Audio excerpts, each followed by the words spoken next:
Welcome back. Welcome back, guys. Too many podcasts.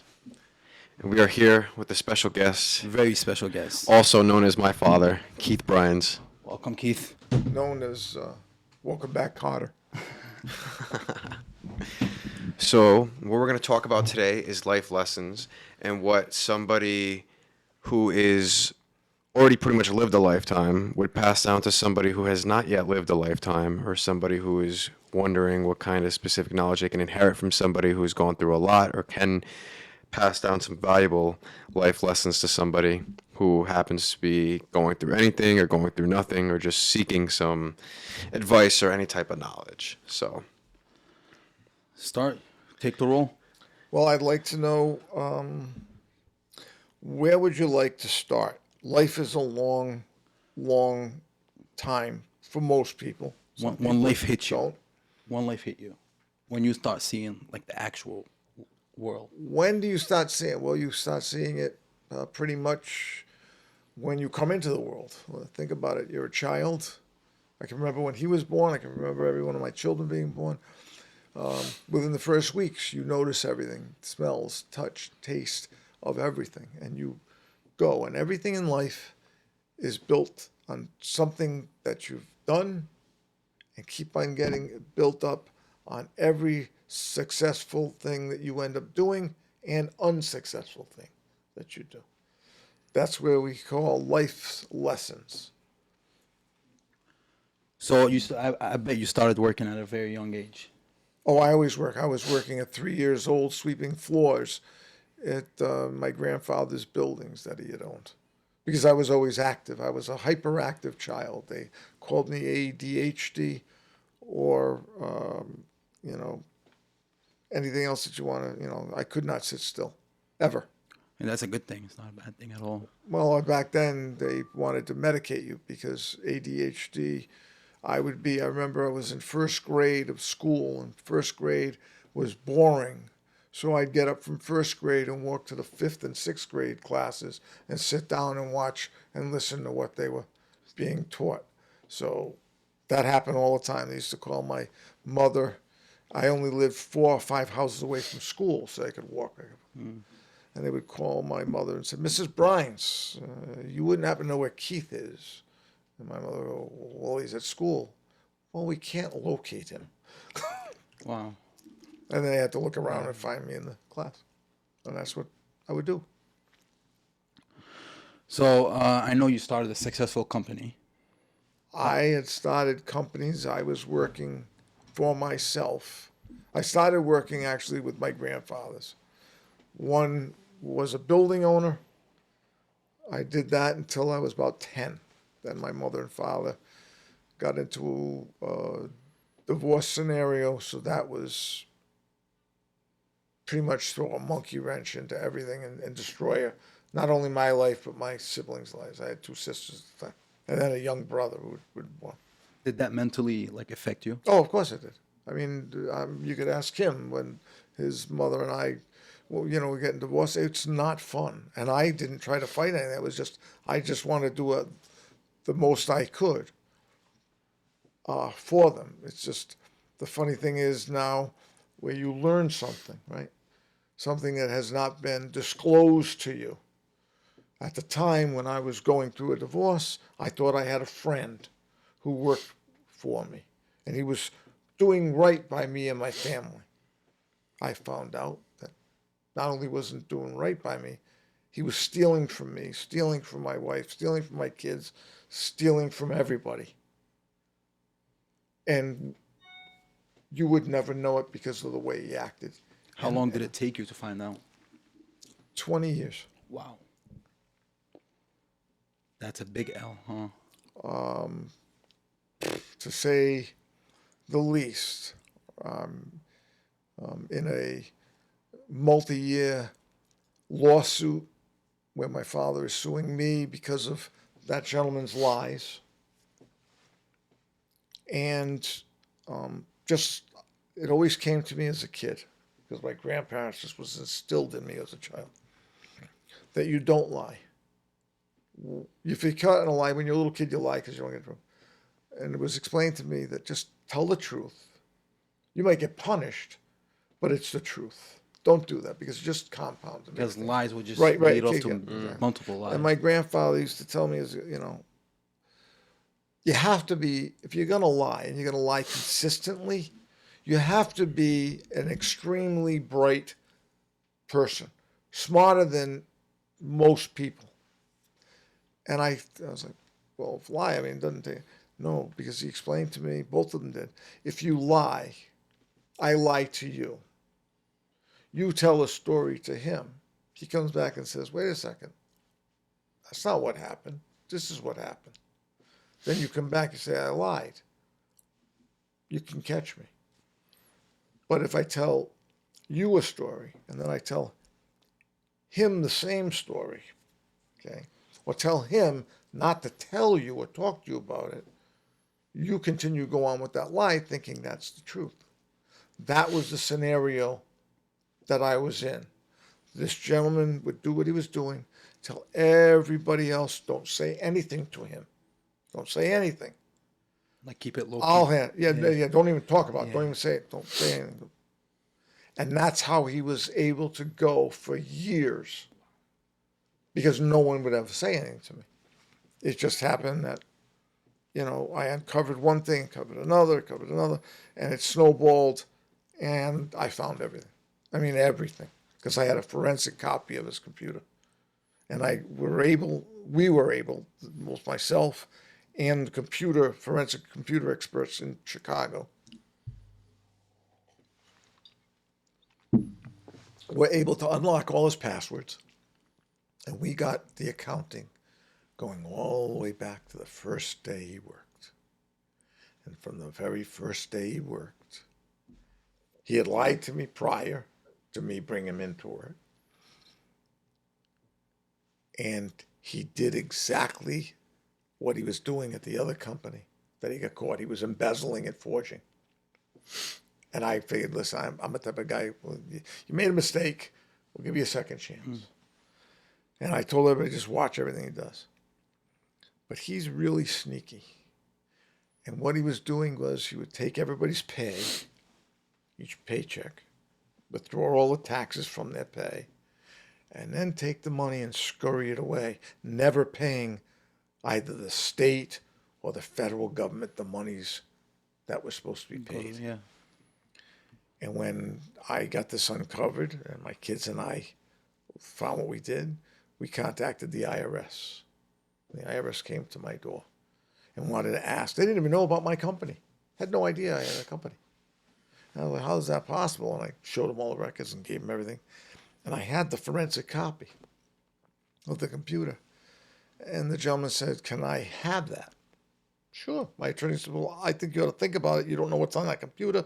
You could get in trouble. There's nothing I can get in trouble for. I didn't do anything. So I handed it over to the IRS. In the meantime, my father's girlfriend, the gentleman who stole, and my father, telling everybody, I told them to do it, and it's all my fault. And I got all the money. Well, he got indicted for everything. It's been 4 years. I've neither got indicted nor even accused by the IRS for doing anything illegal. Okay? And he is going to get sentenced come December 1st, around 73 years to go to prison. And that's only on one of the situations he's done. We've caught him on 4 others, which he will be re-indicted for and brought in. He's also been indicted by the state of Rhode Island and Massachusetts for not paying taxes. And, there are hundreds of people who have worked for that man. And none of them know they didn't get the earnings recorded and the taxes paid that he was taking out of their paychecks. He was pocketing the money. It's a lot of money. Oh, yeah. Yeah. So what'd you learn from that lesson? The old adage, trust but verify. The problem was the gentleman verified. They were just forged documents that he would verify on a regular basis. That was part of the thing too. When I told the IRS, I said, "You've got this. There are thousands of emails on it. You can read the emails; will tell you exactly." And then look at the documents. That was the first thing I said. Look at the documents he produced, telling me what was supposedly there and who were getting paid, what they were getting paid, everything else. Look at those documents, and then go to that time period for any one of those businesses, and see if those documents match what he said. Sure enough, they didn't. So again, my father was believed that I told him to do this. He got a forensic accountant supposedly to look at it. He never looked at anything. There's nothing to look at the way he did it. And they said, "Oh yeah, it looks like he could have taken the money." But that's not forensic accounting. Forensic accounting, you start at a beginning point, and every dollar in and every dollar out gets traced to where it was going. They've been working on this for 2.5 years. And now he's finally getting sentenced. Oh, no. 2.5 years was for the forensic accounting, go through everything. Oh, We had to wow. wait for all the statements to come in and everything else from the banks, finally got all the banks. And they finished up the majority of it from 2000 to 2019. And no, not one expert, not two, but 3 forensic experts have basically told my attorney the same thing. My attorney's got a stack of this in his boxes and boxes of stuff that they had. And they sat there and said because my attorney asked, "Well, was there anything that Keith did or any way that Keith could have?" And their answer was an emphatic no. In fact, exactly what they said. And I've been telling them day one, I wasn't getting money. I didn't take money from the company. He asked, "So how much money did Keith?" Keith didn't get money. There's not a check going to Mr. Bryan's that even went to his bank account, because we have his bank accounts. No money was going in. Mr. Carlson can write a check for him, but that money never went Scanning it to to him. him. Oh yeah. He stole lots of money, lots and lots of money. And of course, that probably sets you back. That set you back in your life. I have 4 wonderful children. God bless them. The 2 oldest ones were able to take over the company, and they could run it while I was dealing with all the nonsense and getting everything. And I've been erratic. I've lost my temper. Want to kill them. I mean, you get so fed up with the nonsense, and you keep finding every box I open, there was more and just more, and I'm like, holy shit! Really, I didn't get it going through the emails. But the smartest thing I did was getting the forensic copy of his computer on that day, and then giving it A to the IRS, and B, having it actually unfurled for us. So it built like you could look at the computer as if he was there and what he did and how he did it. And then all the emails. And the emails and the paper trail explain everything. And the problem is, we have a lawsuit with the bank. And the problem's going to be for the bank. Even the 3 experts said, the bank should have known this was going on right from the beginning. It is quite telling how he did this and methodical. And they would know the money going in, money going out, money going in, money going out. And should have known this. Crazy. So what company do you own? We never addressed that. What is your company? My company, I don't have a company at the moment. My companies are closed. I had started multiple companies. I had a diving company. I used to go quahogging, and I had worked on boats and stuff when I was younger, much younger than he was. And like started working at 10 to 12, working. And then went quahogging from 13 on to 21. I went and started a construction company, had that going, drywall and work and building additions and doing stuff. Did that. And then as I was getting on and trying to bid the work for buildings, it was during the boom, and everybody with a hammer and saw was now a contractor. and you're getting to a client, you give them, and I get somebody half the price. How the hell am I gonna do half the price? I'm building old school style, all solid planking, all everything, plywood, and then you see where there was, and the neighborhood where we lived in, they were building that neighborhood when I was still in construction, and I'm looking at the building, going, holy shit! Well, no wonder they're half my price. They're not using the same materials I would use, and you can definitely tell the difference in a home. So I said, I got to get into something that's more intense. So I chose to go into the environmental testing and abatement world. It just started. It was in its infancy. And I was the youngest kid to go in. Everybody else were old people. And I was made fun of by all those old people. You're never going to make it. You're going to fail. You don't know what you're doing, blah, blah, blah. And in the first 5 years of me being around, all those people who said I would never be around were all gone. All of them bankrupt. All of them out of business. Karma. Everything. And I just kept on going through. I did all the abatement. Then I started an installation company. Then I started in a testing company, environmental testing company. So those were the things that I kept on doing, and then real estate and stuff. And that's what we did. I have no money to show for it. I poured it into my children. What about the call hogging? How'd that process go?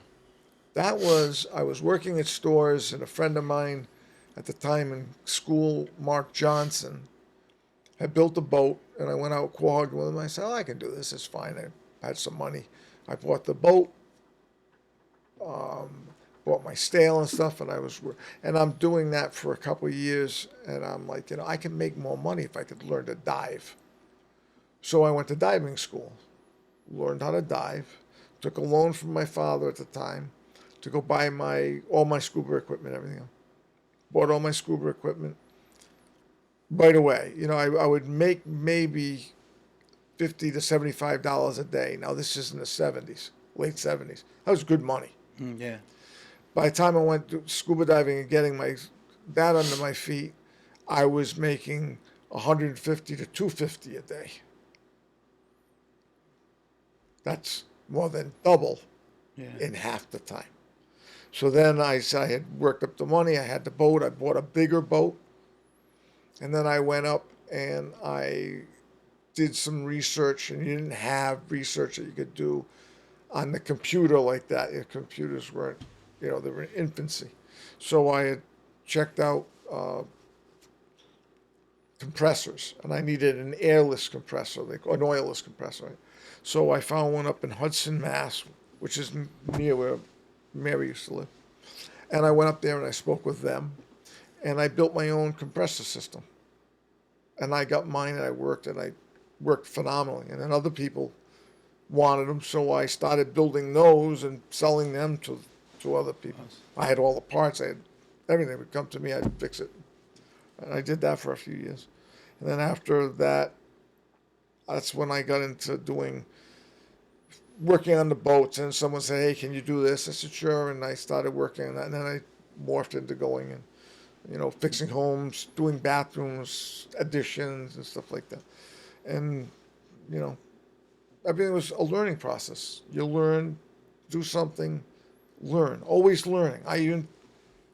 I still read books. I want to learn. I love learning. That's the key to life. People think this. I did karate for years. So you do karate and you think, okay, I'm a black belt. A black belt is not the end all be all of karate. Getting to your black belt just gets your mind and body prepared to really now learn all the steps you need to It's make like the real yourself. beginning. Exactly. Yeah. It's like being a wrestler, right? You start a little wrestling, which I did my entire life too. You wrestle, you get better, you get better, you get better. Well, it's like a chess game, right? A guy who can play chess will think 1 or 2 moves. An advanced player will think 5 or 6 moves. A master will think 10 to 20 moves ahead. Already in his mind, knows what you're going to do, knows how many ways he can flip what you want to do against you, and that's what it really means. That's knowledge, right? And you can do that in anything. I don't care. I always tell everybody, I told Tim, I told my son, my other son, my kids, every one of them, whatever you want to do, this is what was told to me. No matter what you want to do, learn everything, and I mean everything about every facet of whatever you want to do. You become the expert. Once you become an expert, the money follows. You can do anything you want. Remember, a lot of people can go into stuff, they don't think of the money. Why? Because they're enjoying it. You ever hear the old adage, do something you love for life and get paid and never work a day? Because it's something, You love. it's not work. Yeah, It's just, it's like you doing this, right? If you want to do this, you got a big show, it wouldn't be work. This is something you want to do, right? And you get the best and best and best. And that's what makes that makes life worthwhile, right? It's experience. Not only just experience, think about what I'm trying to tell you. Life is ups and downs. If everything was always good, right, you wouldn't know what bad is. If everything was bad, you'd never know what good is. But God has given you the grace of knowing both good and bad. Why? Because you're more apt to know when you know something's good and equitable. When I say good, I mean equitable. I mean it's fair all the way around. You don't try to take advantage of somebody for your own self-interest, right? If I sat here, like Mark, okay, was this guy's name. I'll explain it this way. If everything I do is about me, right, in regards to Mark, if everything I do is about me and what I need and what I want, I become a pariah, right? Because nobody really wants to deal with you or anything. Yeah. And in life, there's give and take. But I've told them, and I'll tell you, and I'll tell anybody else the same thing. There are people in this world, and the terminology I learned when I went, for psychology and stuff, was toxic. Like something makes you sick, it's toxic. There are people who are toxic. Simple as that. Yeah. So how do you deal with those people that are toxic? You cut them out of your life. You don't have them as part of your life, right? And you're noticing this toxicity in people is getting more and more and spreading. Yeah, it Right. is, yeah. And the reason it's spreading is the old adage, misery loves company. Right? Misery loves company. So more people are miserable. So you have people who are they don't want to listen, right? It's like a kid on a temper tantrum. You see it in colleges when people want to just have a conversation. They scream, they yell, they rant, they won't let anybody talk. That's like a 2-year-old. That's a 2-year-old. But now what are the colleges doing? They're acquiescing to what those students want. So it could be 100 students out of 1,000 that want you to do this one thing. Well, what have you done? You have acquiesced to the 100 to the detriment of the 900. People don't think of it that way. Because you gave those 100 what they wanted. You took away From 900. what the 900. And that doesn't do the world or anyone any good. I'd rather do the 900 and then have 100 people not get what they want. Listen, it's simple. It would have been simple if a president of a school simply said, you have your opinion. That is fine. But your opinion and your thought process is not going to rule everybody else. They have rights to disagree with you. They also have a right to speak that disagreement. You don't have the right to jump up and down and try to disrupt everybody else because people there want to learn. And if you are smart, truly smart, you wouldn't need to jump up and down and rant and rave and try to shut something down. You could, on the same level as they're preaching what they want to say, you could rebut them and say what you want to say. That is called mutual discord to get to a final middle ground, right? Yeah. And it'd be no different than anywhere else that you want to go. If I try to kill you every single day, right? Try to kill you, literally try to kill you. Do you not have the right to defend yourself? Of course. Okay. But let's say I'm trying to kill you every single day, and you kill me, and then you get ostracized because you killed me. You're the bad guy. Wait a second. He tried to kill me for the last 20 years. I just defended myself and killed him. Why am I the bad guy? You see how everything is perception and where you want to look at it. There are two sides to every story. And in that are some lies and deceit and misunderstandings, right? Everything's a misunderstanding. But the majority of the thing what people don't understand is governments are supposed to work for the people. Governments don't work for the people. Whether you're in a democracy, a republic, or anything, or totalitarianism, or some combination in between. They don't work. Governments work for the government, okay? At the detriment of the civilian populace.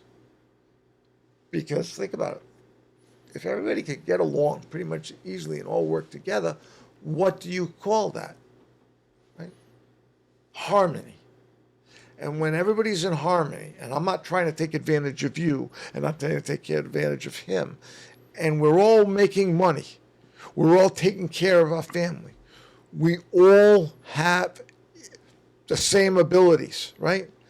You might be stronger in one aspect, you might be stronger in another, I might be weaker in this, doesn't matter. It's a team effort, yeah. But you're working together, all for the greater good of not just yourself, but your family, for your comrade, for the civilization that you live around. But again, you always have those toxic people Of course. who, and I learned this even from on the water, quahogging. This is my area. How is it your area? What are you talking about? You don't get. It's not your area. It's an open thing. Show me your sign that says you own this area, right? But that's the mentality, because they think, well, if you're making money, you're stealing from me. Yeah. Right? And that was right with the same thing when I was doing a baby business. I got the job. You're stealing from me. It was my job. It's not your job. What are you doing? But that is a toxic individual. So once you learn what toxic individuals around there, and it's a little bit of a conversation, you can readily pick it up. It's not like they're wallflowers and you don't know, right? You meet somebody like that, you say, it's a pleasure meeting you. And under your breath, you go, I hope I don't ever see you again. Yeah. And you move on. Because you're not going to change them, right? A narcissist is a narcissist. The world is about him. No one else, him. Everything for him. Exactly. And you have a lot of those. And most people who are narcissists are in government. And you're saying that it is growing, like we see it, especially in this kind of generation right now, where everybody's for themselves. You know, nobody wants to, like, it's I'm gonna eat everything. I'm not gonna let nothing for you to. You can't eat. You can starve. I don't care. And you ask yourself the same thing. I mean, you're from a different generation than I am. Because every generation is 20 years, right? A generation. I figure 20, 25, 30 years, Yeah. whatever you got. Right?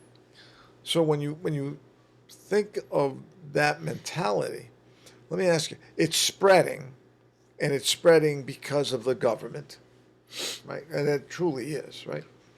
When the president says, hey, everybody with $10,000 worth of debt, if you don't make more than $120,000, you don't have to pay the $10,000. Hey, if you got Pell Grants, we'll raise it to 20 grand, so you don't have to pay. Wait a second. I had to pay for your college. I had to pay for your sister's college. Still paying for my youngest one. Paid for my other son. I paid for all the kids to go to college. They got some financial aid, but still they had bills. The bills were paid. No loans were taken. And there were hundreds of thousands of other people like that. And there were hundreds of thousands of people who didn't go to college, right? Yeah. And worked in a trade and made their money and did whatever.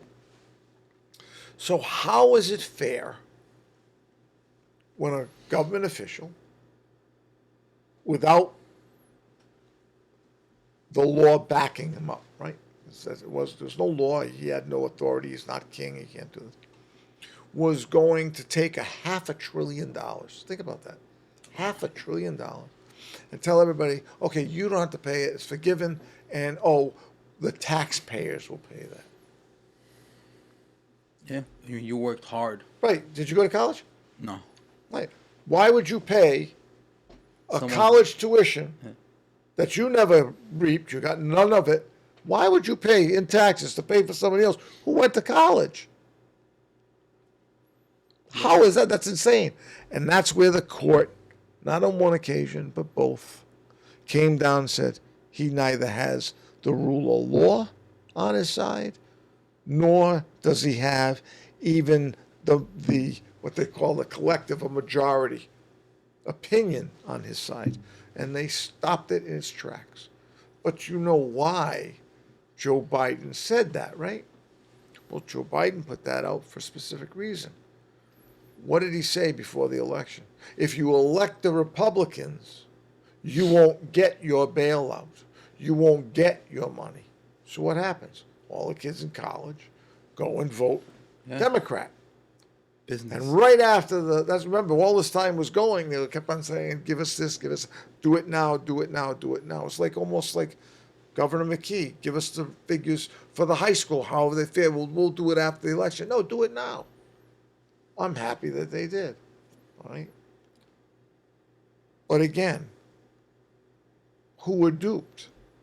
The kids in college, right? They voted Democrat. Yeah. Well, where's our money? They're never getting your money.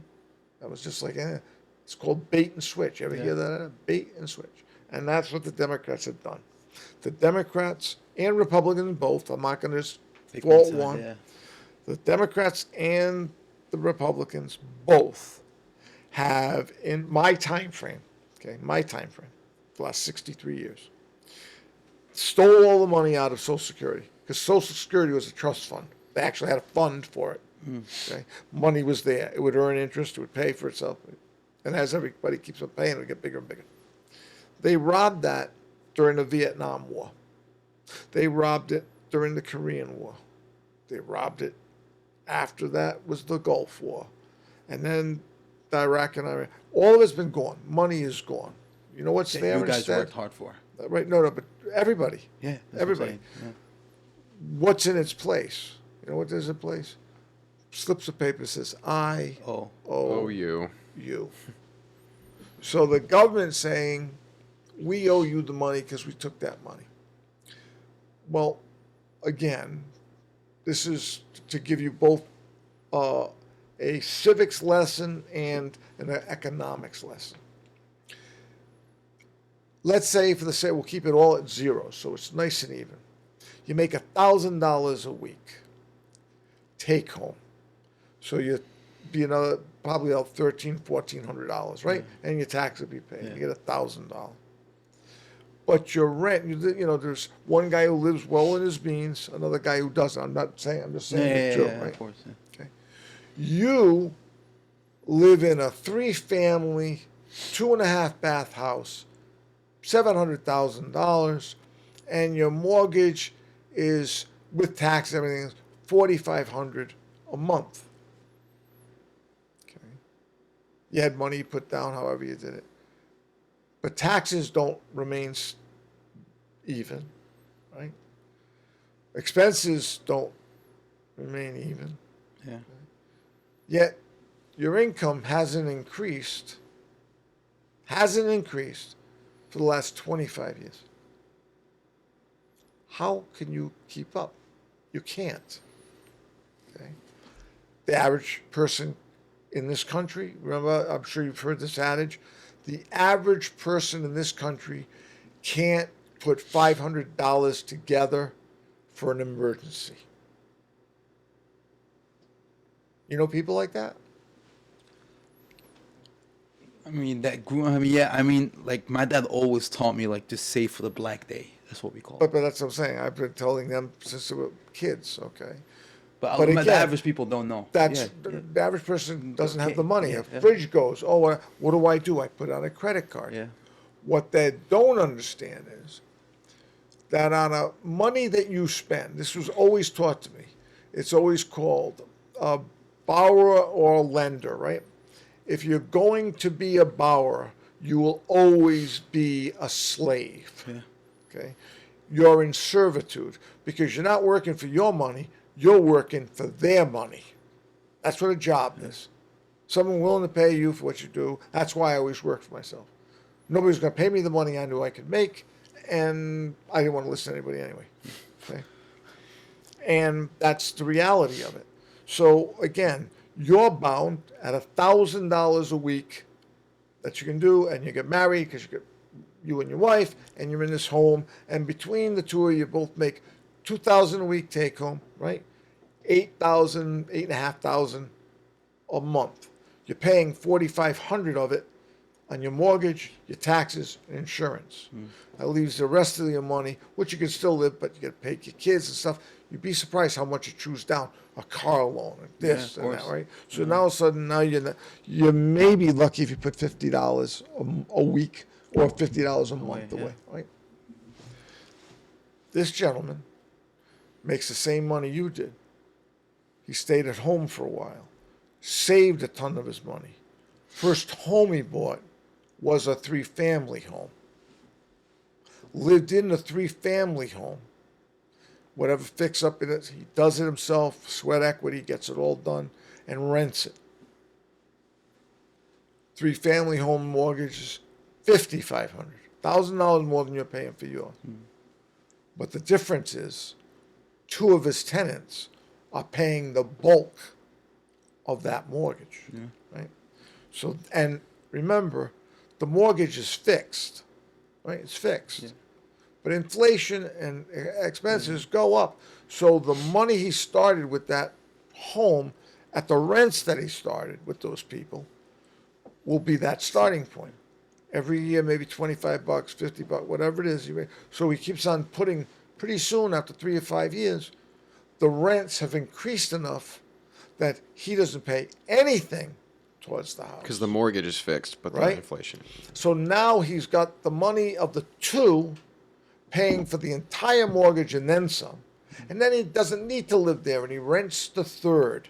That's extra money. And now he's that money that is being paid there, he goes and buys another 3-family. Now that 3-family is paying not only that one, but partially paying for the new 3-family. And he lives in that 3-family until he does and gets it all fixed up.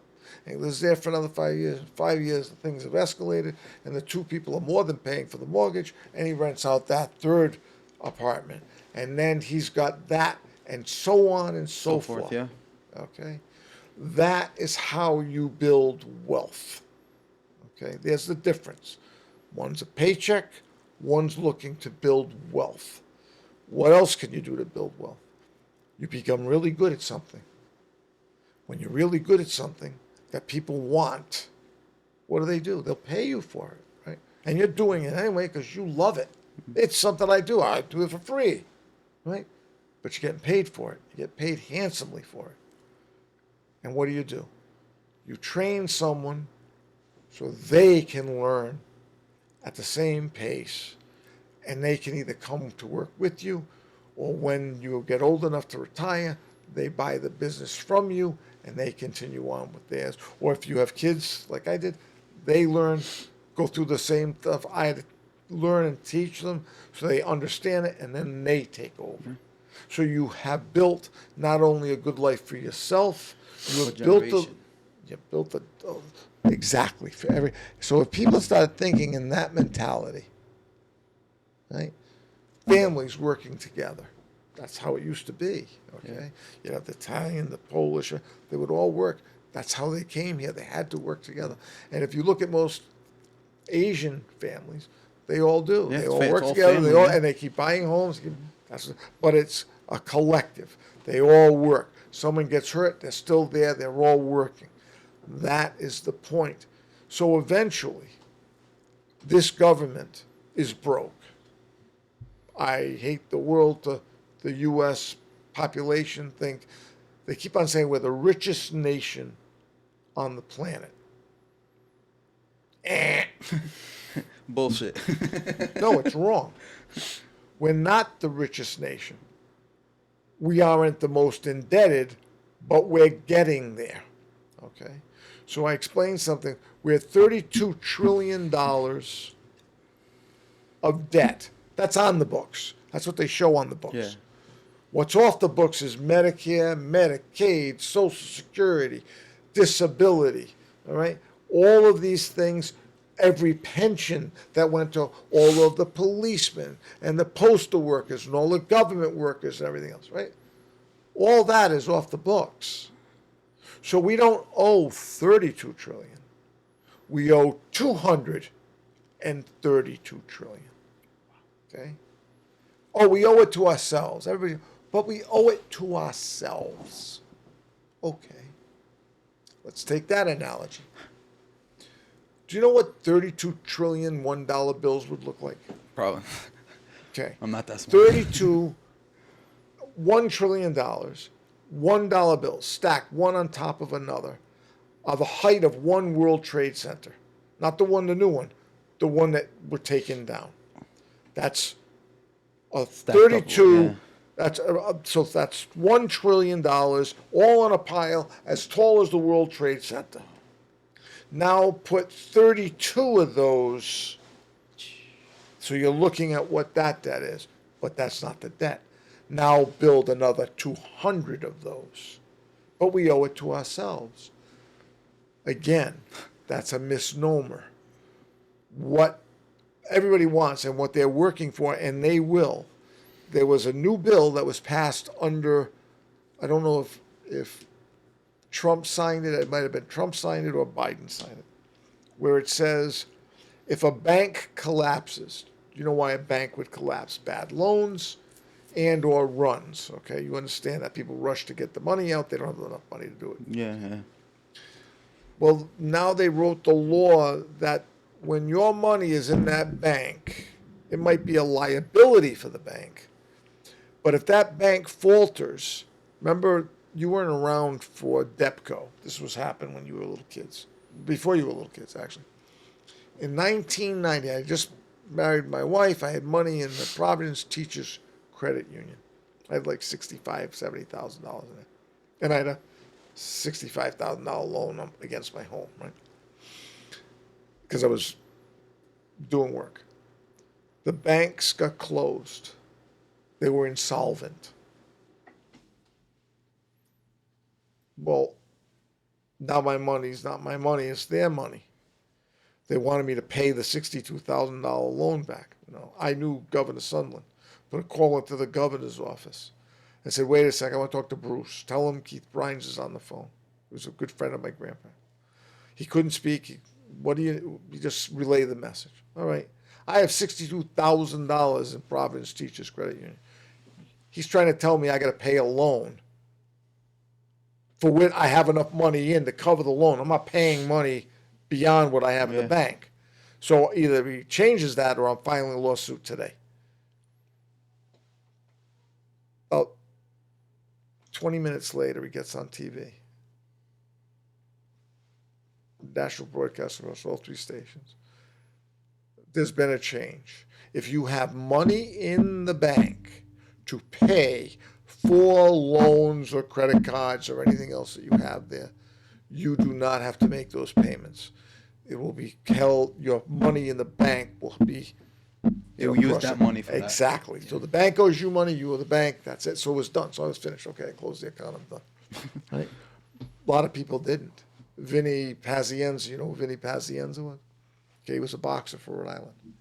He had $350,000 in the company, in the bank, right? It went belly up.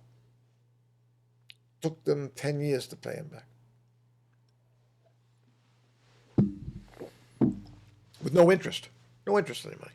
Just to get your money back. So you lost the value of the money. Yeah. And it took you that long to do. Well, now the new law that they passed across the country, when these banks go bankrupt or get in trouble, the money you have in that bank is in that bank.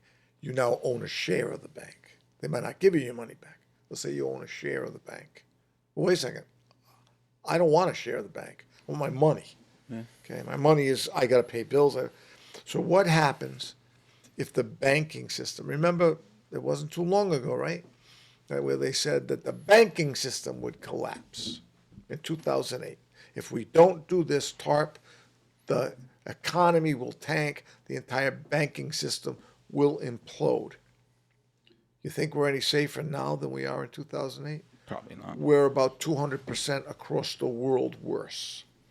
Okay? So every country, it's not just the US, every country who had debts, let's say here, now have debts here. Okay? Every time they print money, right? It's make-believe money. The central banks, they're giving out money. They don't, the money they give is printed, but it's really zeros, ones and zeros on a ledger. But the problem is that's why we have inflation, because they threw out $7 trillion. You know what's $7 trillion? The government only brings in $3.5 trillion. They spent 2 years of receipts coming in and did it in a year. Just threw out money. I don't know how long you've been here. I don't know if you remember when Obama was the president and he gave Solyndra. You remember Solyndra? It was a solar company that built solar panels, and they gave them $500 billion, $500 billion. Less than 12 months later, they were bankrupt. Okay? So that's what I'm talking about. The government has two purposes, only two purposes. One, defense of your land and your citizens. And two, commerce. That means the banking and all the work that goes in should be done orderly, right? And having a currency.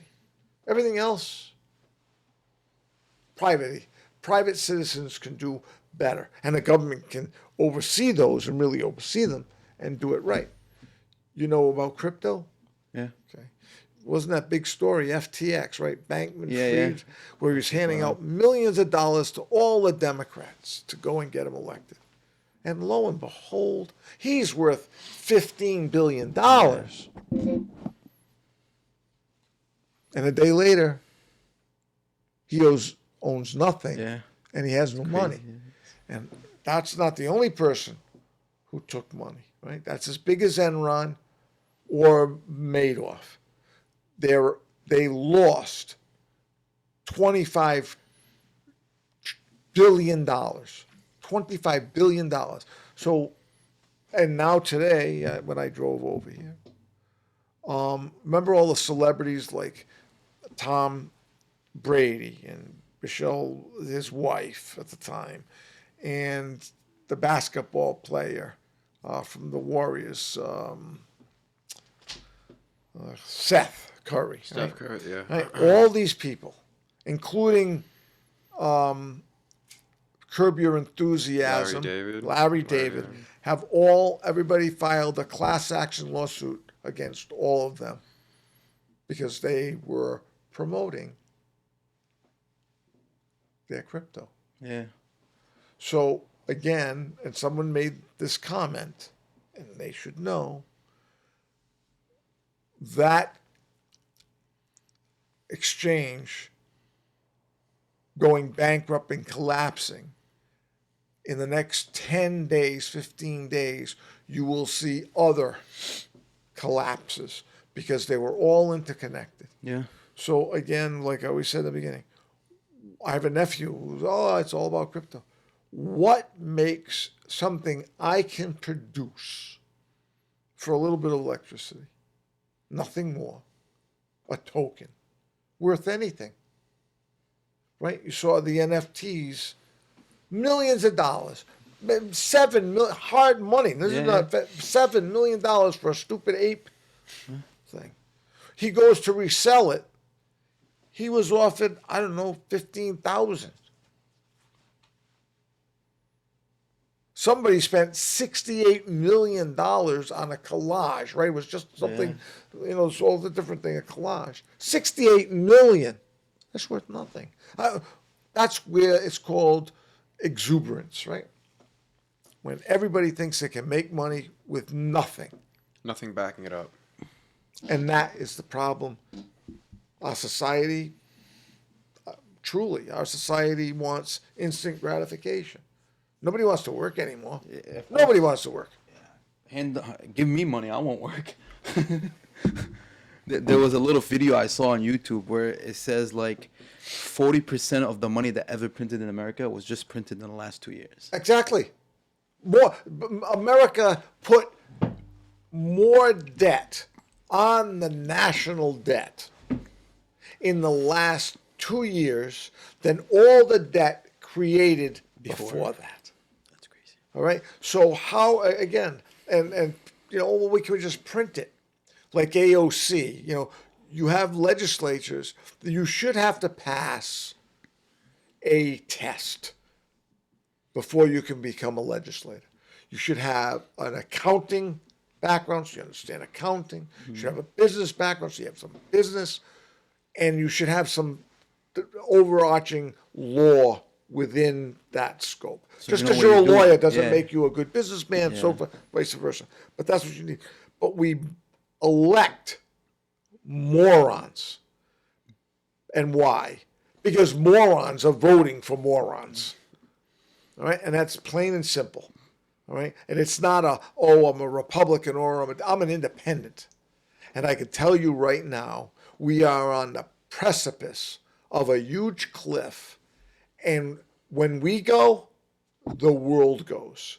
And if we go, there'll be World War III. Yeah.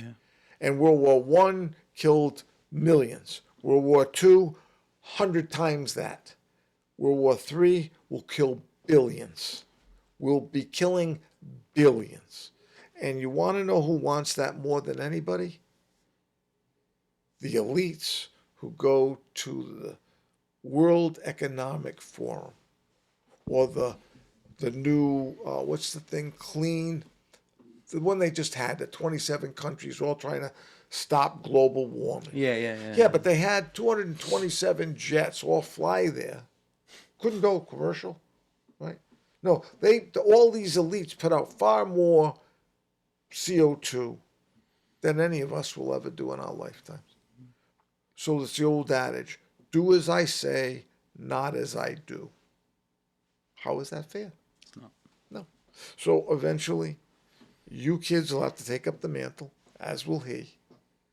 And you're going to have to say, enough is enough. No more. Done.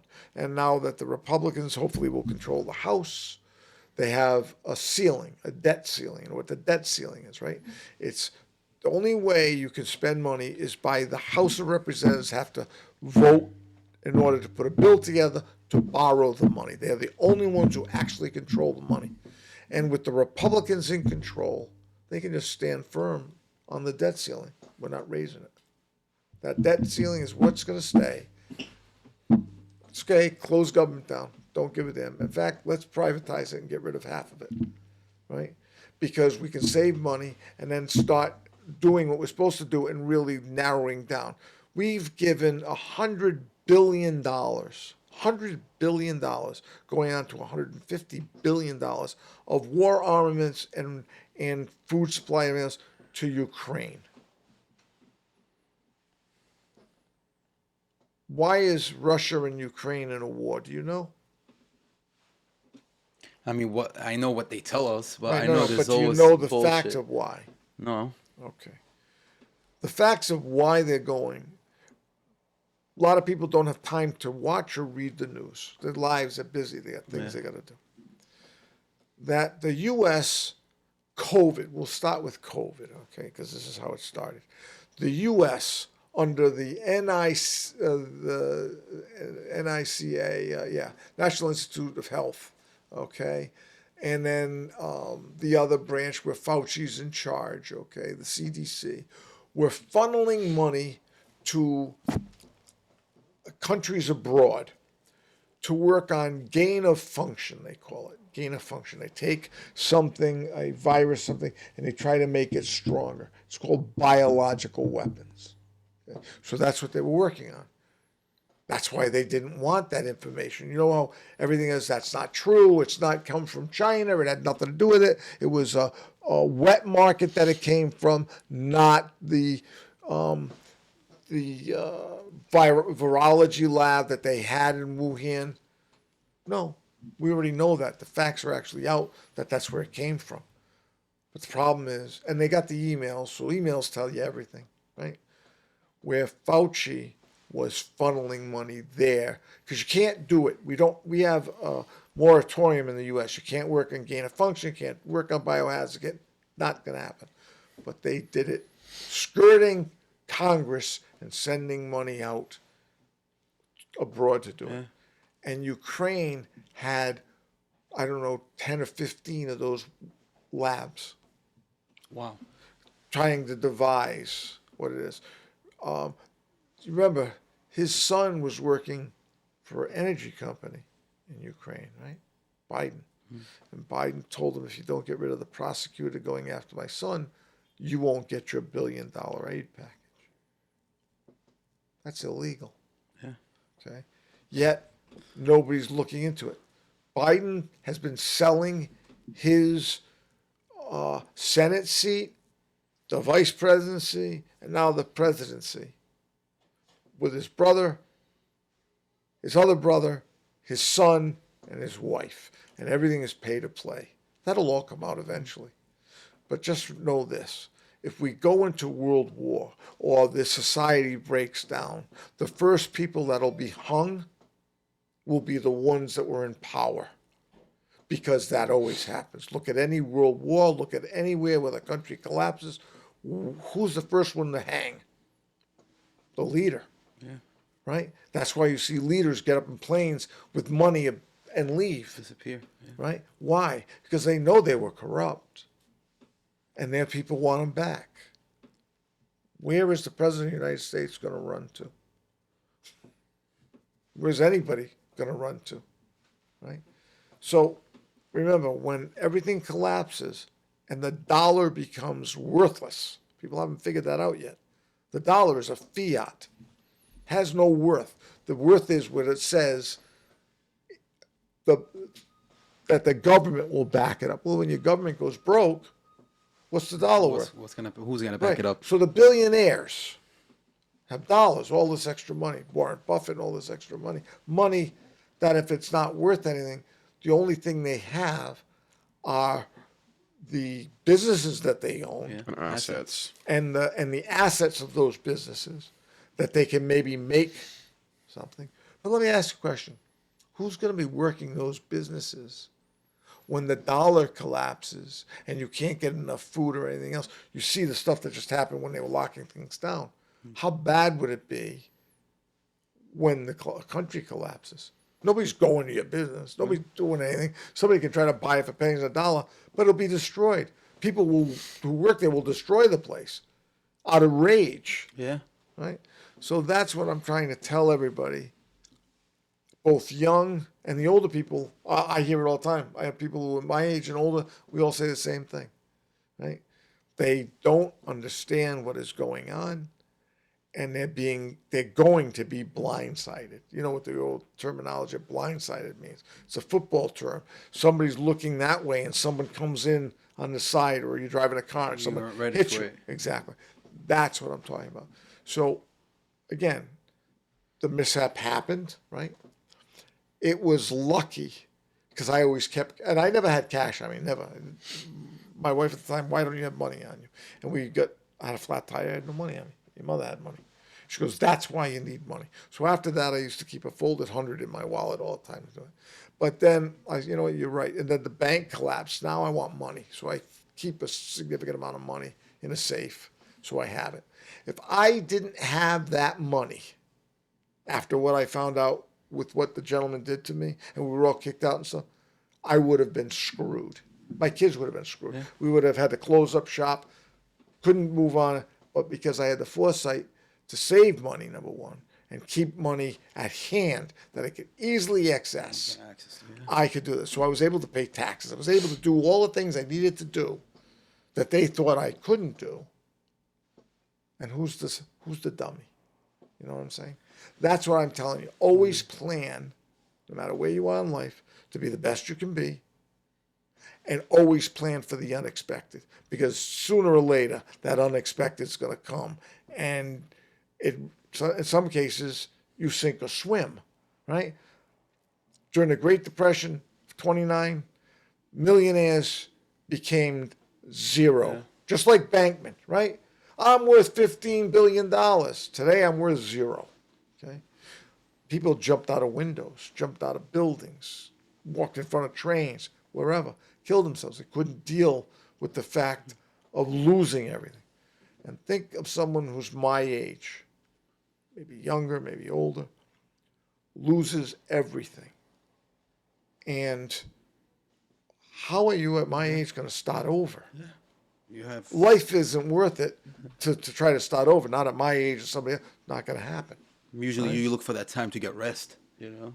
You've already, your body's worn out. You're Yeah. already tired. You've done your due. That's fine. But that's the situation. But again, they have no mortgage on the homes. I have no mortgage on my home. Everybody used to make fun of me. Why are you paying the mortgage off? Just, no. Well, you get money. The government gives you money. No, you don't. The government. So people understand what a mortgage, okay? When you own a mortgage, you get to write off your interest, right? Not the principal, the interest you pay on your taxes. But what people don't understand is you're only getting back the percentage that you normally pay in taxes, right? Well, if you've got, like I said, we're keeping with the $1,000, right? We can pay $4,000. And out of that $4,000, it's $1,200 in interest, let's say. Okay, so 1,200 times 12 is $14,400, right? So you have $14,400 that you take off your income. Okay, and reduce your taxable income. But it only reduces your taxable income for the percentage that you pay. So if you're at the 20%, it's only 20% of the $14,400 you're getting back, right? It's not they're not giving you $14,400. No, you're getting the 20%. So I always just sit there and say, why would I sit there and want to drag this out?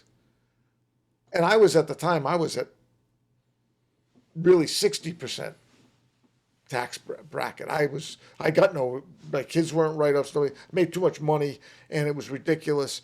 I didn't get any tax breaks. After you made over $1 million, there were no tax breaks. You got nothing. I don't care if you're married or anything. So I sat there and said, well, why am I going to carry these mortgages or even anything? I'll just pay everything, just pay it down. And I did. Paid off everything. Paid off that, paid off the condo, paid off, everything was paid. And I've lived that way my entire life. So, I mean, I could sit there and say, if you wanted to get a mortgage, after all this stuff is done, I'll give him the money. You can pay me, right? All he's doing is paying me to pay him. You get my drift? Because I'm only going to leave it to him anyway. Yeah. So all my friends who are older like I am, and they say, why do you do so much for your kids? I said, because I want to do it while I'm alive. When you're dead, you can't help them. You can't guide them, right? What good is it? Most people, when they're left money, they piss it away. There's nobody there to tell you. They didn't earn it. It's free money, right? It's just like free money. You're gonna spend it. And they spend it haphazardly. That's the old adage. A fool with his money is soon departed. So that's why. So I'm alive. I can help them. They'll learn more lessons that way. So if you have parents or anything, and if not, and you're working together with your family, you work together. Because as each person gets ahead, right? If you all work together to get everybody a house, get that going. Next thing, and keep working and working and working, then everybody else can be working to get, and everybody gets the same thing. Everybody's happy. Yeah, and it's not instantaneous. Nothing's coming instantaneously. It'll come in piecemeal, Yeah. but you have consistency. It's like paying yourself. The first adage any financial advisor will tell you is first person you're going to pay is not your mortgage. It's not your car payment. It's not the lawn guy. It's not this. It's you. That's the first person you pay. And I've told them every time, you remember this, right? For every dollar you spend, how much do you put away? Is it 25%? Well, I said for every $1, put $3 away. Well, why $3? You're only spending $1. Why you put $3 away? Because today is today's price. Tomorrow. Time you go 30 years out, that same $1 is going to be $3. Yeah. And there's the difference. Okay? People don't think of it that way. And you have to put money. For all my friends used to make fun of me. I'd be working 2 or 3 jobs, going to school, paying for that in cash, paid my college in cash, right? Oh, come on, let's go out, come on. No, you go. I'm not spending. I'm not going out and blowing money for drinks. I'm not doing that. And my oldest friend, Jeff, sat there. He said, he goes, Keith, because you're the smartest one out of all of us out of there. I know I'm a lawyer. He goes, but by far he goes, you had the clue. Everybody used to say that. He has the clue before anybody else. So I had a clue because I came from grandparents who grew up in the Depression, Yeah. had no money, and everything they had to work for. And they explained that to me wholeheartedly. Nobody's giving you anything. Don't trust on anything. Put your own money away and go work and be smart about it. And don't let anybody screw you. And that's exactly what it is. I mean, most people, even in my case of what I went through, the attorneys, everybody said, why don't you settle and let it go? Fuck no. Yeah. I didn't do anything wrong. I'm going to prove 100% myself and my children had nothing to do with this. He's a goddamn liar, and I'm going to prove it. And I proved everything, and then some. It's good. I mean, hard work always pays off, Now, how can you break out of that? Like, so if, say, America fell, how can you not get affected by How can that? you get out? How can you not even get affected by it? No, okay, but let me ask you a question. Are you an American citizen? Do you have your visa? Because were you were born abroad and came here. Yeah, I mean, half of my siblings were born here. That's okay. And half were born in Lebanon. Were you born here? No. Okay, so you're born in Lebanon. Yeah. Do you have a green card or do you have a citizenry? Citizen. Okay, so you became a citizen, you studied for it, and you became a citizen. I commend you because that's the way I like legal immigration. I think everybody should be allowed to come, but I mean have some self-worth. I don't want you coming here and then going on the dole. It's not fair. Right? No, that's not only not fair. Why are you here? Well, I came here, but I can't find a job. Then re-educate yourself. That, like I said, the first thing you do, you educate yourself. The day you stop learning is the day you're dead. I don't care who you are. When someone says, I know enough, I never read a book, I never do anything, well, doesn't know nothing. then you're destroying your mind. Your mind is a terrible thing to waste. That's the truth, and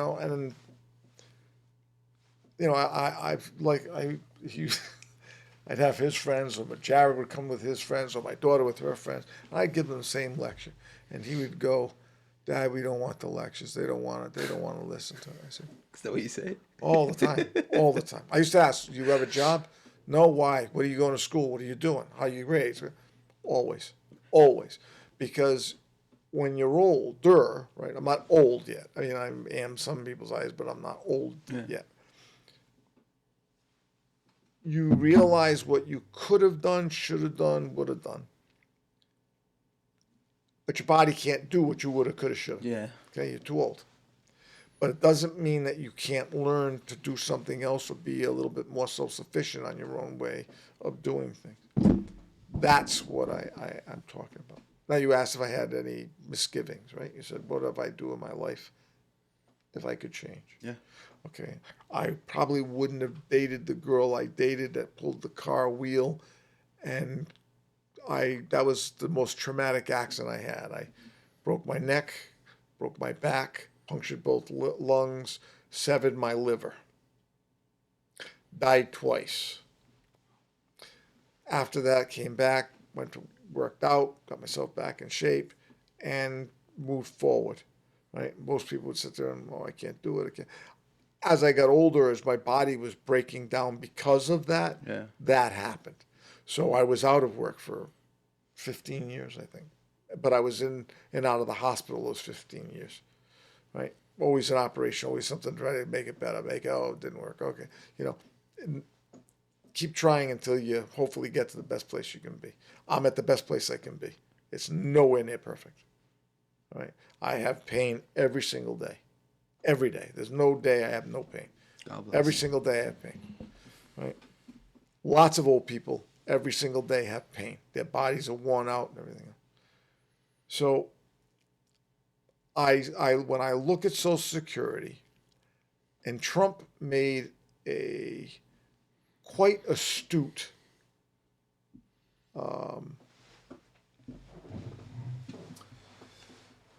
rationalization of Social Security. Somebody had mentioned, well, are we going to raise the Social Security age? And Trump said, well, it's 67. It used to be 65.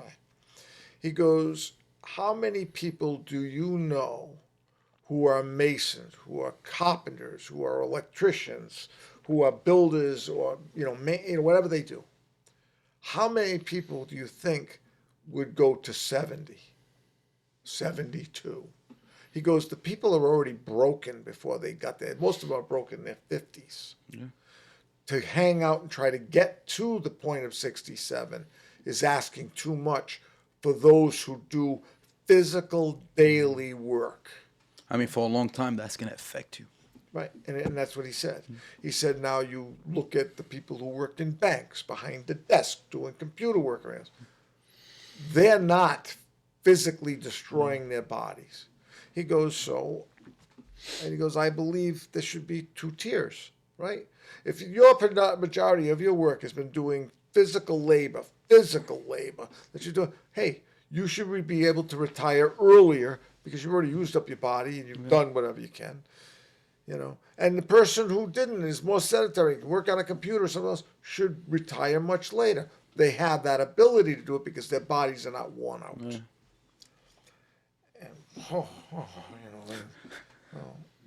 but it's the truth. And it was a reporter. He said, so let me ask you, in your reporting, how much physical does it take you to do your reporting?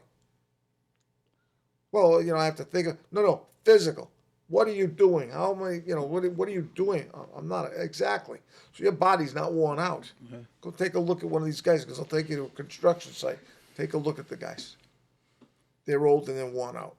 And they're hobbling along to get the job done. Right? That's the reality of it.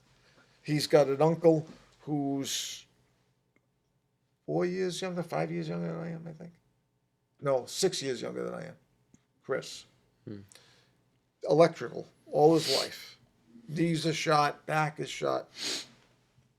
Doesn't matter. When you're working all that time, that's, and I just beat myself up doing things I should have never done. The doctors, you should, whatever, do it.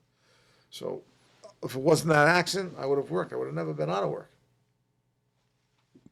Would still be working today. I mean, that's just the way it would have been. I would have liked, because I enjoy it. It was not work. It was fun. Right? And that's basically what I'm trying to relay to people. Nobody's going to do everything the same way. God gives everybody a gift. Everybody a gift. Right? It's up to you and him and everybody else to find the gift. It doesn't come stable to you when you come out of the womb. Yeah. Hey, by the way, this is his gift. Make sure he doesn't. We don't know. Everybody has strong points and weak points. When that's going back to karate again. Okay, you have strong point and weak point. What does karate do?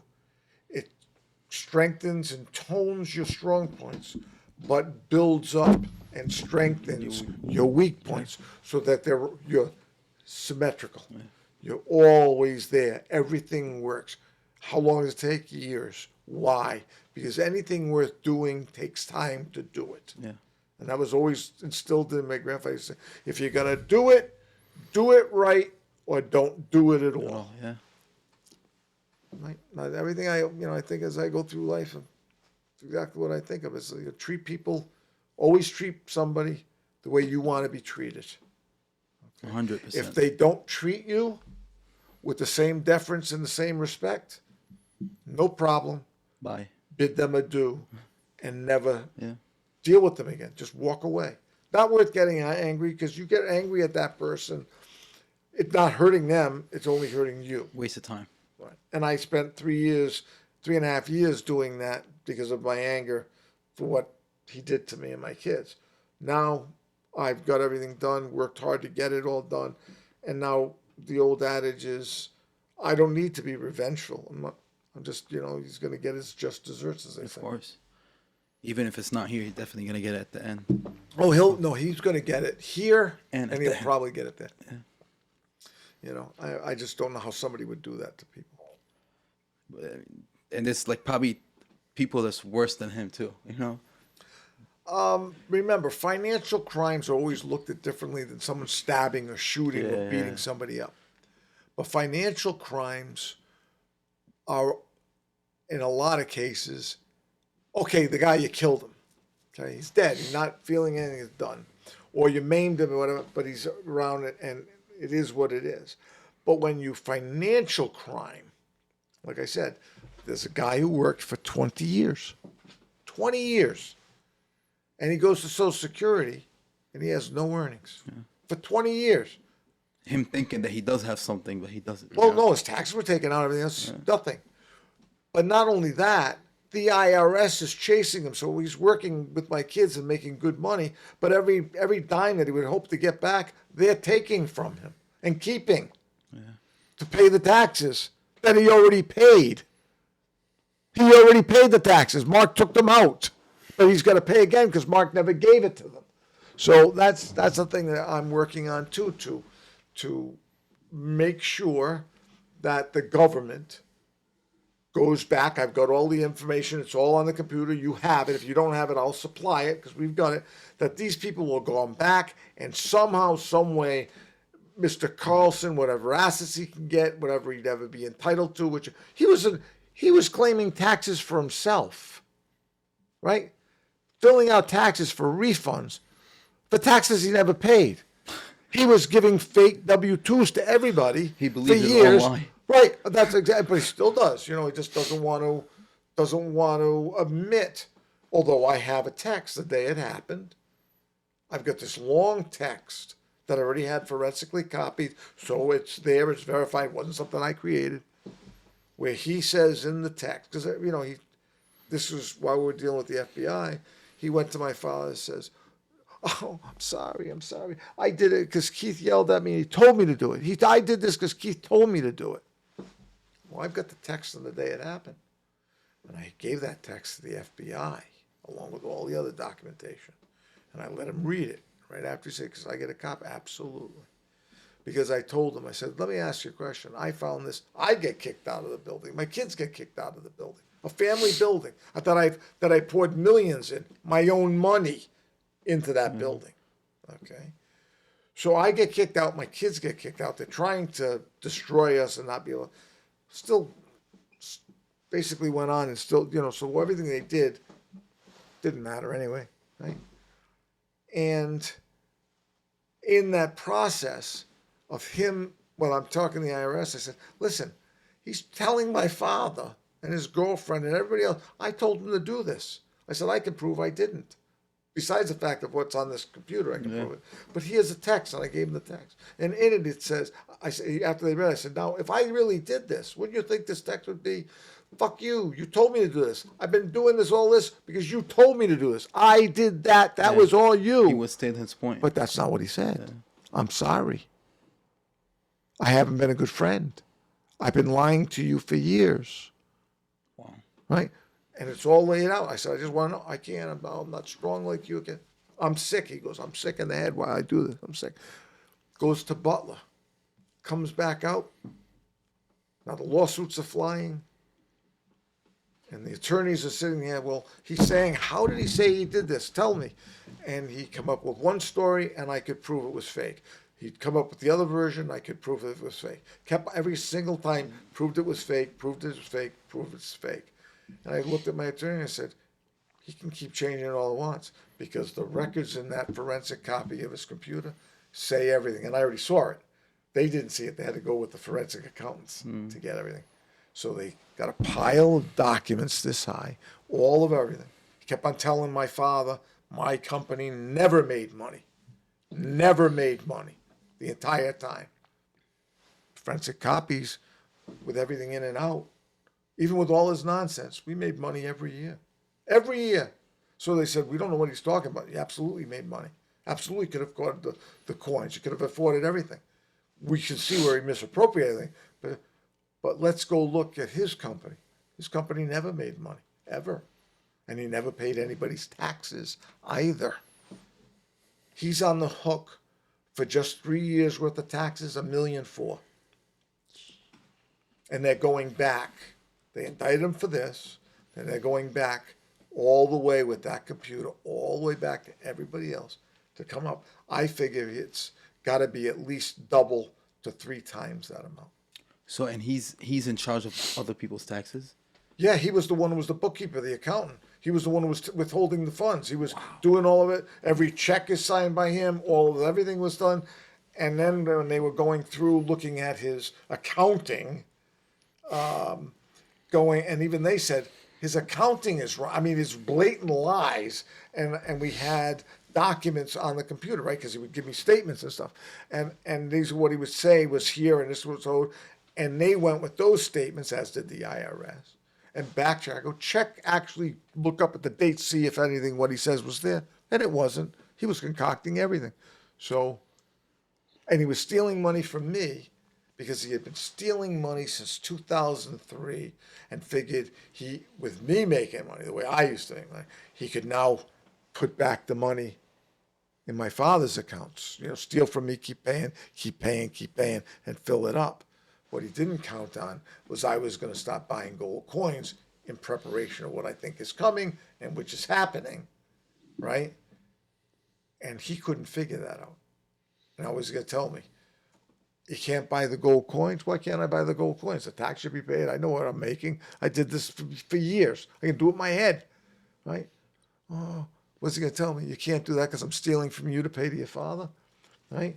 And all the checks he would write to my father, to me, he would write checks to my company, but then he would write checks out of my company to go to his. So it was just to show, it was all set up to make me look like the bad guy. That's what he was trying to do. And that's a lifetime friend, like a life. They called him an uncle. Wow. And he would looked at my kids. Glasses, put the glasses down when they asked him, are you paying this guy who didn't work there? Swear to God, Jerry, I'm not paying him a dime. He paid him $150,000. Never worked a day there, never. Paid another guy who was supposed to get paid $1,000 a week with a truck and health coverage, over $1 million. Okay. He deserved what's coming for him. Oh yeah, he's gonna. I mean, so is could've- everybody else who was done. I mean, that kid who got the $1 million is screwed. He's done. He's finished.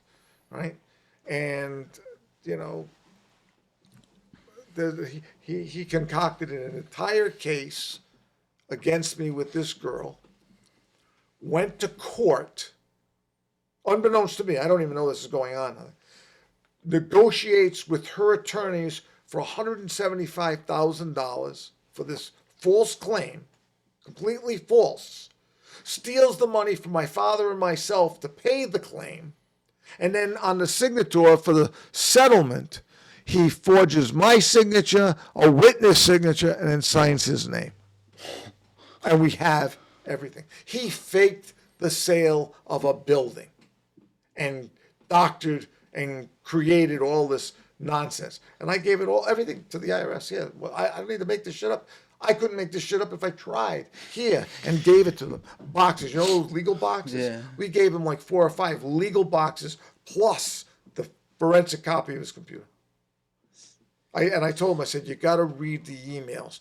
The emails themselves will exonerate myself and my kids, but you can find him, which he was, insurance fraud, tax fraud, every fraud you get, forgery, I mean, across the board. And that's what they got him for. Literally 73 years. And he did it all while he was on probation for the last time he did it. So when he was sitting there on Zoom, and she explained to him, she goes, "Well, I'm sure you might think you're going to get so many years, but that's going to be on me." And he's playing Mickey the dummy, like, I don't understand. What do you mean, Your Honor? She goes, "Okay, let me explain it to you. Your attorney told you might serve amount of time. The prosecutor is asking for a certain amount of time." She goes, "But you got 73 years here, Mr. Carlson. I'm going to decide out of those 73 years what you're going to serve." And his face kind of dropped, and she goes, "And mind you, you just pled guilty, correct? This isn't a trial. You've pled guilty. You accept these charges. Is that correct? The 14 felonies, and the prosecutor says, no, it's 15, Your Honor. Or 15 felonies. You pled to this, correct, Mr. Carlson?" "Yes, Your Honor." You're a felon, Mr. Carlson. You understand that? You are now adjudged a felon on these cases, on these charges. "Yes, Your Honor." "And you did it while you were already on probation for doing it twice before. I will tell you how long you're going to serve." Remember, he gets 73 years is what he get. He pled to it. That he can get 73 years. But she can add the 30 years that he was adjudicated for the second time. Yeah. He did it once. He told me he never did. "Oh, I never did this. I never did that. Oh, no." I couldn't understand. How is it going to get 30 years for a first-time offense? Well, it wasn't a first-time offense because 3 years before that, he stole again. So he stole 3 years, got caught, went somewhere else, stole more money, right? Got caught. And I gave him money to get him out, figuring it was only the one time we're trying to. So we got him out. I said, "Well, listen, you can repay, you can work, you can rebuild your reputation, right?" But I looked at him and said, "I'm So telling you you right pulled him out of the dirt and gave him a right, third shot. exactly." That's crazy. Well, I thought it was a second. If I knew it was a third, I would have never done dealing with him. But I told him, and I looked him right in the eye. I said, "Let me explain something to you so you know what I'm about. I'm going to tell you right now, I'm giving you this chance. But if you ever steal from me, lie to me, steal from my family, or do something to me, I will go to the ends of the earth to make you pay."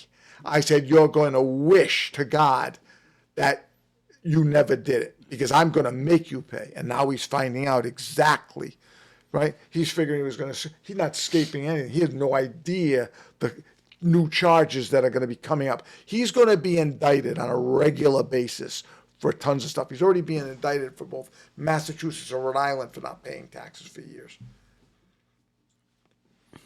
She's probably gonna die in prison. I got a woman who's doing expose on him right now because he's trying to sell the building to a development company. And they were like, "Oh, we're going to buy the building, and we're going to keep the present management company in place and let him run it." So the girl called me up. My sister contacted her, gave her the background. I called her. I gave her more, gave her documents. And she goes, "I don't believe this." I said, "Yeah." She goes, "I asked them, what's the management team? Who?" I said, "Yeah, I'm the only one who knows about that building. My father was the other person. He's lost his mind. So I know more about that building than anybody else." I said, "So, yeah," and he fake sailed the building before. She goes, "What?" I said, "Oh, yeah, you can come here. I'll give you those documents too." She goes, "You got to be kidding me." I said, "No." So, and the building can't get sold. She goes, "Why?" I said, "Because it was in a trust. And the trust was illegally broken and a new trust formed. Can't do that when you're in a lawsuit. So my attorneys have already gone and put the kibosh on that lawsuit. I mean, on the sale. They can't sell it." And they were like, "Well, it's going to be, year and a half away if we are." I said, "But he's lying to them. He's got to be lying to them because he was lying to everything else." So she's going to be printing this story in the Providence Business News on all of things he's done, what she's got in concrete. And she goes, and then once that happens, she goes, you watch the people jumping through hoops to try to cover their asses. And that's going to be the Oh, you think a lot of people are caught up in this too? Oh, yeah. My attorneys and the accountants actually think there's something between Mark and my father, or something went down, or somebody's trying to cover somebody's ass because somebody did something wrong or whatever. Wow, so it's It's a life Right? lesson. And that's what a why I huge laughed. So when some, my attorney said, well, I wouldn't give it to the IRS. I wouldn't. No. I said, I have nothing to hide. I have nothing. I've always been that way. Nothing to hide. I've always been honest. I was honest to my ex-wife during the divorce, everything else. But now we find out, both my ex-wife and I, because I've been talking to her, right? Been talking about, when I uncover this, and I said, "Did you get this money?" No, you didn't get. Okay. Did you get this? No.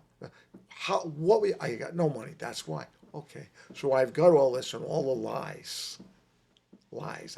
So I can bring my ex-wife in when his trial comes in. She's gonna tell him the same thing. I was supposed to get money. I got no money. You told me my husband was getting the money. My husband got none of that money. You were getting that money.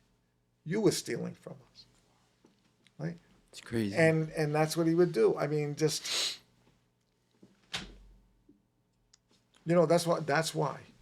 The truth, they say, will set you free. And the truth eventually always comes out. Of course. And that's the point. Right? If you have nothing to hide, right? Nothing to hide, you'll give everything away, right? Here, go look at everything. I got all the boxes. You can have them all. Have them all. I told them, so many copies. No, we'll go and get our own copies. That's what we have to do. We got to get them certified. Yep. It's been 4 years, right? 4 years. The only one who's been indicted has been him.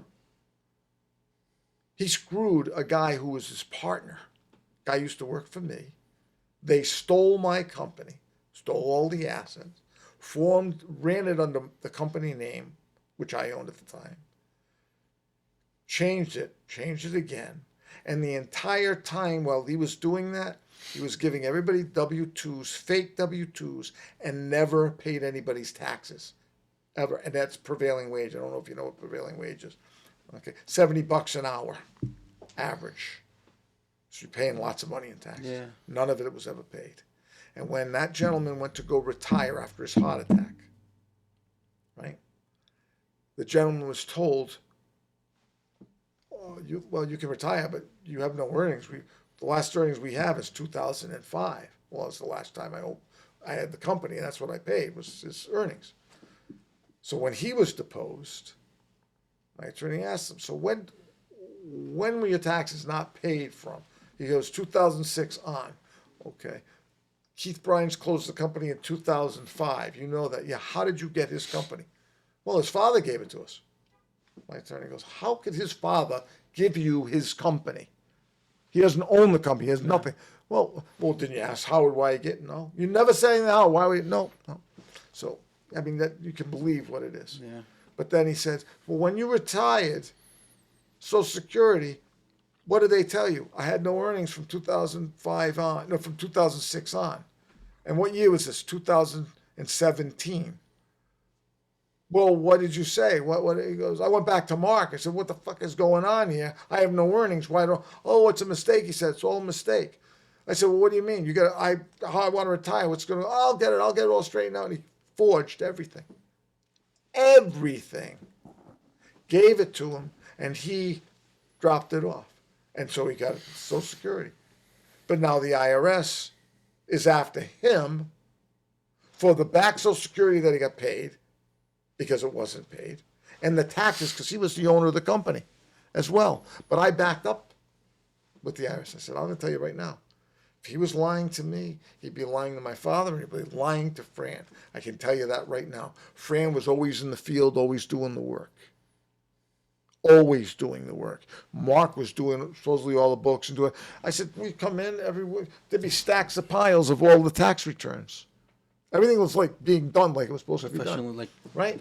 playing. So you would, exactly, all play. So when we open the drawer, all the taxes are there. Where are the taxes? We want the taxes. They can't give us the taxes now. Because my father's girlfriend destroyed them all. But there's a witness to it. She's in trouble.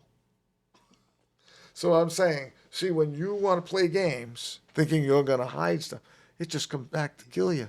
And it gets bigger. Yeah, well, a lie always gets bigger because you got to keep on lying. Like you can't handle it no more and exposed you. It is a troubling situation that a person like that is in the world. And you know what's even worse? There are far too many of them because he's not the only one. Of course. Right? You see Bankman-Fried, a billionaire, lying through his teeth, knowing what's going on, lying through his teeth. So you can steal billions, or you can steal a couple hundred thousands, but you affect the people you do it to Of course. and could have lost everything. irreparably harm them. My trust is gone. I mean, I wouldn't, everything is trust but verify. My family. That's who it is. It's not like and it could have cost you your family. You know what I'm saying? well, I mean, he could be. Yeah, I mean, the shit that he did and the stuff that was not done while he said he was doing stuff. For my ex-wife and her father. I mean, just the shit that he did. So irreparably harmed so many people that I mean, literally, I'm almost without words for the harm that he did. Should make a movie about this. Well, that's what people are Netflix, saying, yeah. that they're going to write a book and do a movie on this. I said, because most people wouldn't believe it. I said, but it is, in fact, the truth. Like I said, that's why I told him. I said, get the forensics done on the computer. Get the forensic accountants to look on them. I will tell you, it'll show everything. And like my attorney said, Keith, you came in, one story, one truth, and everything has fallen into place exactly like you said. That's what happens when you don't have to. How did you handle that at that time? Oh, I wanted to kill him. I had to leave. Literally had to leave the place. I wanted to kill him. I did want to kill him. I think people would die No, from no, heart oh, attacks. no, from no, these. no. I have lots of friends out there, lots of friends, and I had many a call saying he would disappear, where nobody will ever see him again, and I had to sit there and say, oh no,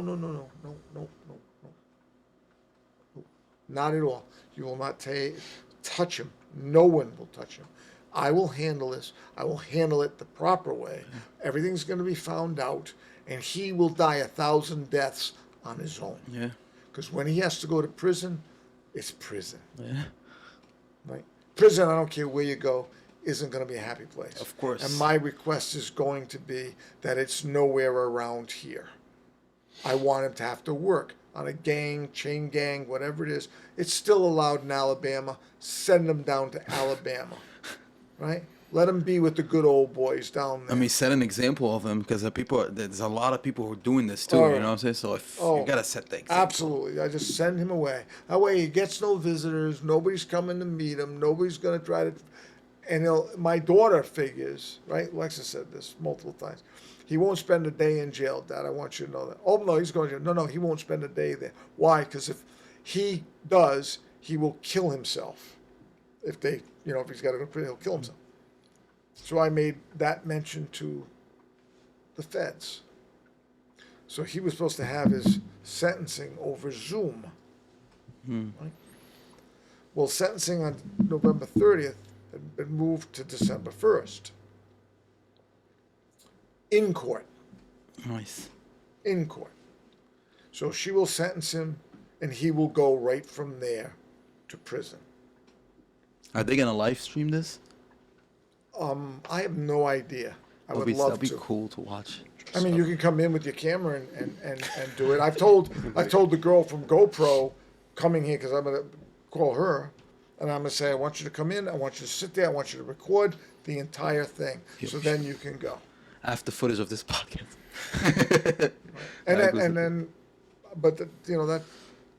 So it shows the world what darkness is. And it shows the world how someone can use the light, which is honesty, right? Honesty, truth, doesn't matter. And let the cards fall where they may. And then let the other experts, which are forensics, right? Both in computer and in accounting, and they find the truth, right? You find the truth anyway. So you can continue to lie, right? That kid can continue to lie every step of every way. But every lie only compounds the trouble he's in, right? Yeah. So make him his look own bad. attorney, right? My father wanted Mark to come in and sit in as the expert for the businesses, right? Now that we have everything, right? They want his own attorney told my attorney over my dead body. He's not answering any questions. He's not answering anything. His own attorney told my attorney, I've caught him in so many lies. I know he's a pathological liar, but my job is to keep him out of further trouble. This kid will just put himself in a deeper hole because he has no compunction to ever say the truth until completely confronted, which is what the IRS did. He got only 73 years because for the charges that he actually did, that they got him, was over 500 years.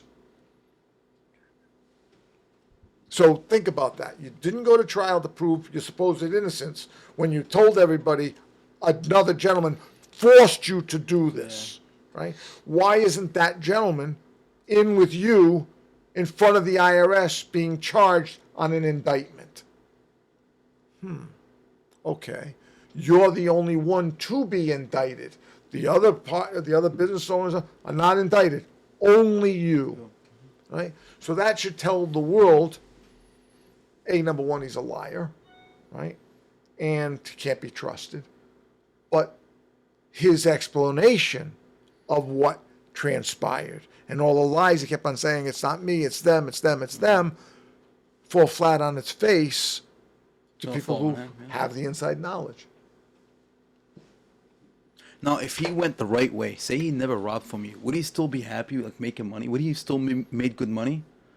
Or was he stealing because he wasn't making good money? Like, Listen, he would write a check. You look at the check. He would write everybody's payroll check. He'd write himself a payroll check. Take all the tax out of everybody, right? Including himself on the check, right? Then, after he wrote his check on his own company, he'd write disbursement for owner, another check. Then he would write another check, owner, whatever. So for every check he was getting, he was writing two more for himself, right? Everybody else is getting one check. He's getting three checks for everybody's one. And did that in every place he worked. Then under my company, he wrote his name, and he would write 4KB, like a little 4KB on the checks. And I'm looking at, I'm like, what the, so I got the checks, and I'm like front and back. And I was with the IRS. I said, well, these checks, right? We looked at all these checks. I've got these checks that went in. Here's copies of all checks that went into my account. Here they are. And this is what he told me they were for. And I gave them the list of that. All right. I said, now I found out this is a lie and this is a lie, and gave them all the backup documentation. I said, but these checks that I'm just finding out because I just got the statements in, for KB, here are my statements of my checking. All the money would have gone in my checking account. Here they are. None of this money is going into my checking account. He's writing it, his name, his signature. He's taking the cash, writing it's for me, but he was stealing it. He took it for himself. Then the guy who would work for me was supposed to get $1,000 a week with health coverage and a car, a truck, right? He was paying not only that, he paid for his teeth, all $50,000 worth of teeth, paid him $10,000 for eye surgery, paid his rent every month, paid all of the expenses that were not part of, he's not part and parcel, I know what this is, and never took taxes out. Paid him in cash for everything. So the guy's now got $1 million, a little over $1 million in money. Now, I fired him in 2017. He's fired. You go to 2018, and now he's paying him $2,500 a week, plus all the other expenses. gave him a He raise. gave him, he overpaid him. I told her, I said, if he had worked what he was supposed to work, and this is what he would have been, $200,000. He paid him $800,000 more than anything ever agreed. Not worth it. I mean, literally, that's what he paid him in cash. And then here's a guy who never worked for us. This guy, and he paid his mother, his kid's mother's taxes for property, and then paid him money every week, and he never worked for our company ever. Not a lick of work that he did, and he paid him $150,000. Mark Carlson has a problem with his mind that he needs to be the important person, right? And this was The telling. spotlight. No, he needs to feel important. This is what he told my kids. I don't know if you've ever seen the movie. He told Jared and Alexa what his favorite movie was. You know what his favorite movie is? You ever see The Usual Suspect with Kevin Spacey?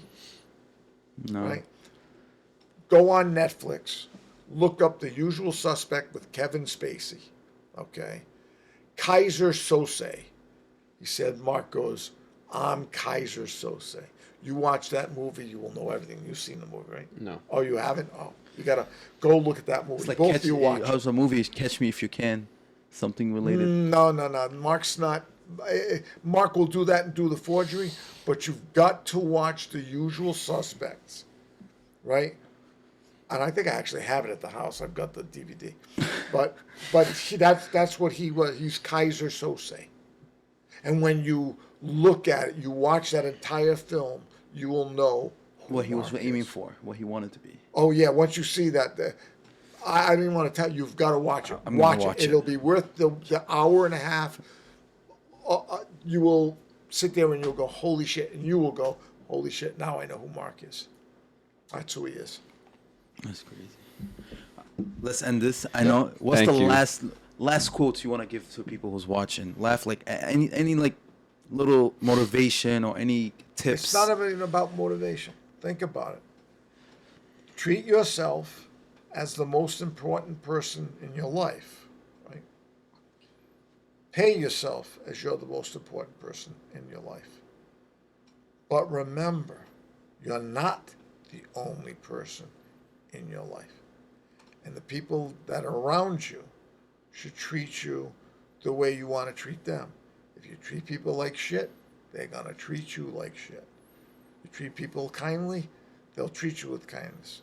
And if the person or the people you're dealing with don't treat you the way you want to be treated and the way you treat them, cut them out. Yeah. There are toxic people everywhere. Open your eyes. The world is lying to you. I will tell everybody that now. The world is lying to you. You can buy into the lie, or you can look at yourself as your own island and say, what do I have to do from this day forward, literally, putting money outside of a bank, outside of keeping it safe for you, because and buying gold, buying silver, whatever it is, tangible, because when a dollar goes, everything goes. Yeah. It's And deep. then you can look at NFTs, like I said, just NFTs, 68 million, 15 million to nothing. Yeah. That's what I'm telling you. The world lies to you. The governments lie to you. Don't be the patsy. Don't believe what you're being told. Yeah. Right? COVID was not something that was going to kill everybody. But the vaccine that they want to give everybody, that's killing. Notice a lot of people are dying, just dropping dead. You've been watching the news, just, hey, middle of the guy sitting there, his own talk show, drops dead. Drops dead. People don't drop dead that way. Yeah, there has to be Okay? something, of Well, course. that's what I'm talking about. Yeah. Crazy. That vaccine was never devised for this, and how could they get a vaccine for something that just happened? It takes years to figure out how to get a vaccine. Oh, we spent all this money, and they had it. You can actually go back into records and look under Bill Gates and read some of the stuff Bill Gates and even Fauci, where they have already this vaccine readied for the next pandemic. No, I They knew believe there's it. gonna be a I believe, pandemic, right? I believe this shit. I believe this shit. They plan for years ahead of. They You're plan from years. Lebanon, right? Yeah. And I've been there. My doctor's Lebanese. Nice. A beautiful country. Thank you. Okay, I'm glad they're not at war anymore with Israel. Right? I mean, it's just stupidity. Governments. That's what I'm saying. Yeah, of course, it's Okay. the government. It's always the government. But what government leaves a ship sitting in a harbor Yo, we were just talking about this. full of fertilizer for years Yep. and not expect it? It's a bomb. That's what it was. The nuclear bomb. And you could see there were videos of I where showed- it I was. showed on him a- yesterday this. That's This is right, crazy. where you just see the shock wave yeah. coming. It was equivalent to like a million tons of TNT. Yeah. And like, what's crazy? People were talking about this. They were bringing it. Oh, to, there were people, the inspectors they trying to tell get it them out, to 'em, yeah. get it out of here. You know, Shut up, don't talk. You know, it's crazy, bro. and it killed hundreds of people, and destroyed, and your dollars in free fall and everything else. So I feel bad for those people because again, those are governments. People across the world. I've traveled a lot. People are generally caring and generally nice. It's the governments That and their feeds. propaganda that spoil everything. Because remember, they need to be in power. They need you to fear something, Yeah. right? Fear. If you don't fear it, there's nothing, right? The old adage, there's nothing to fear but fear itself. Do you know what that adage came from?